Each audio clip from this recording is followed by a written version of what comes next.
15 अप्रैल का दिन बात इतिहास के पन्नों से कर लेते हैं और टटोल लेते हैं कि आज की तारीख किस तरह से सुर्खियों में रही है। सिखों के पहले गुरु नानक देव जी। जी बिल्कुल। आज के दिन 15 अप्रैल 1469 को इनका प्रकाश पर्व मनाया जाता है। जयंती इनकी आज के दिन मनाई जाती है। ओंकार जी, जन्म हुआ था जी इनका तलवंडी राय भोई में। अगर आजकल देखें तो करतारपुर साहिब जो अब पाकिस्तान में है, क्योंकि उस वक्त तो हिंदुस्तान एक ही भारत था, तो वहाँ इनका जन्म हुआ था। और माता पिता अगर देखें तो निर्धन परिवार से संबंध रखते थे, लेकिन उसके बाद जो चीज़ें बदली और गुरु नानक जी ने जिस तरह से सिख धर्म की स्थापना की और उसे आगे बढ़ाया, उसके बाद से जो विश्व भर में संदेश दिया गया, वो संदेश आप देखिए कि वो संदेश आज भी प्रासंगिक साबित हो रहे हैं। उसी पे आप देखिए कि पूरा सिख समुदाय या पूरा हिंदुस्तान उसी पे अमल करता हुआ नजर आ रहा है। 70 साल की उम्र में देखिए तो 22 सितंबर 1539 को आप देखिए अनंत सफर पे गुरु नानक देव जी चले गए थे, देह त्याग दी थी इन्होंने। लेकिन इन्होंने जो अपने जीवन काल में रचनाएं की, सिख धर्म की स्थापना तो की। गुरु ग्रंथ साहिब जिसकी रचना की, पवित्र ग्रंथ की इसकी रचना की, 974 साखी शब्द और रामायणी इन्होंने लिखी और आज भी गुरबाणी के रूप में जो गाई जाती हैं, सुनाई जाती हैं अमृत वेला में, वो महत्वपूर्ण है। तो आज जयंती मनाई जा रही है गुरु नानक देव जी की।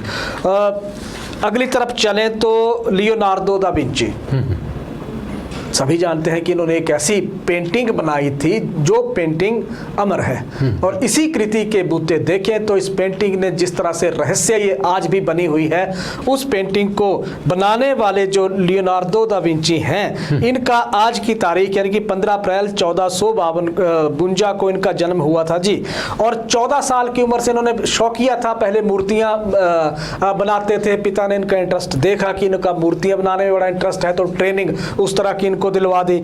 और उसके बाद देखिए तो इन्होंने मशहूर एक पेंटिंग जो बनाई थी, वो आज भी जो है वो जो पेरिस के जो लूवर म्यूजियम है यहाँ पे वो आज भी रखी है। और उस पेंटिंग को देखने के लिए दुनिया भर से लाखों लोग एक साल में यहाँ पे पहुँचते हैं। ओंकार जी, और इस पेंटिंग को के बारे में कहा जाता है कि हालांकि इसमें बड़े बदलाव उन्होंने किए थे। इस पेंटिंग को जिस भी एंगल से देखा, जिसकी जो खूबी है, इस पेंटिंग को जिस भी अंदाज में मोनालिसा की इस तस्वीर को देखा जाता है, जिस भी एंगल से देखें ऐसा लगता है कि आंखें उसी एंगल से मिलाती हुई ये नजर आ रही हैं। ये खूबी इस पेंटिंग की है।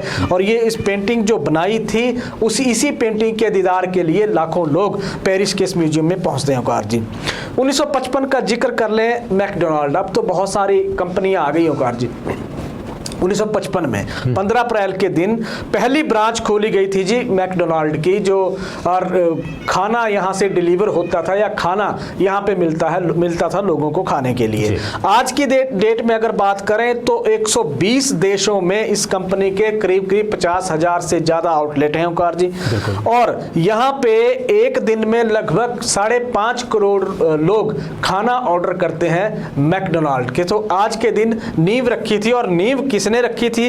नींव रखी थी जी रे ने।